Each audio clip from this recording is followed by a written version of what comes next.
बच्चों, आज मैं तुमसे एक ऐसी बात कहने आया हूँ जो अगर तुम्हारे हृदय में उतर गई तो मैं वचन देता हूँ तुम्हारी जिंदगी बदल जाएगी। हर बच्चा कहता है, महाराज जी मेरा पढ़ाई में मन नहीं लगता। मन तो कभी किसी में नहीं लगता, मन तो चंचल है, बंदर की तरह कूदता है, भटकता है। उसे पकड़ना ही साधना है और वही साधना स्टडी कहलाती है। पर आज मैं तुम्हें 3 ऐसे सूत्र दूंगा जो अगर तुमने अपनाए तो मन भी वश में होगा और सफलता तुम्हारे चरण चूमेगी। लेकिन एक शर्त है, जो मैं कहूंगा उसे सुनना ही नहीं, जीना भी होगा।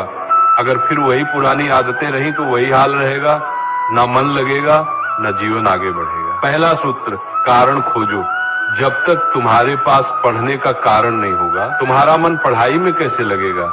अगर मैं तुमसे कहूं कल सुबह 4 बजे उठ जाना, तो तुम उठोगे? शायद नहीं। पर अगर मैं कह दूं सुबह 4 बजे उठो और तुम्हें 1 लाख रुपए मिलेंगे, तो तुम 4 नहीं 2 बजे ही उठ जाओगे। क्यों? क्योंकि अब तुम्हारे पास एक कारण है। यही है पहला सूत्र, रीजन बनाओ। क्यों पढ़ रहे हो, क्यों मेहनत कर रहे हो? क्या तुम्हारा कोई सपना है? क्या तुम्हें अपने माता पिता का नाम रोशन करना है? क्या तुम्हें गरीबी से निकलना है?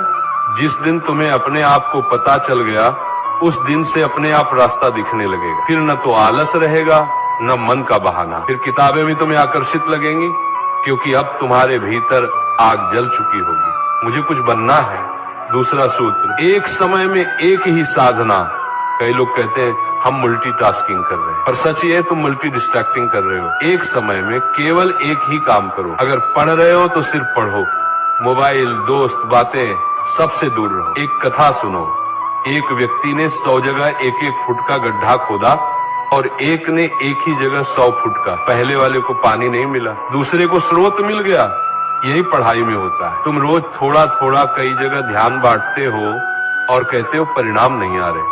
ध्यान बांटने से फल नहीं मिलता, ध्यान केंद्रित करने से वरदान मिलता है। इसीलिए जब पढ़ाई करो तो वही तुम्हारी पूजा हो, वही तुम्हारी साधना हो। पढ़ाई के समय किताबें तुम्हारी माला बने, शब्द तुम्हारे मंत्र बने और एकाग्रता तुम्हारा ध्यान बने। तीसरा सूत्र, डिस्ट्रैक्शन ही पतन का कारण है।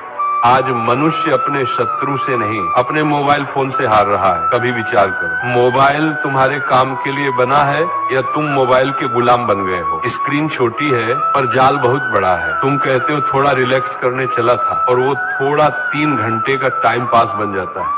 फिर तुम कहते हो मेरा मन पढ़ाई में नहीं लगता। मन कैसे लगेगा? जहाँ ध्यान होगा वहीं ऊर्जा बहेगी।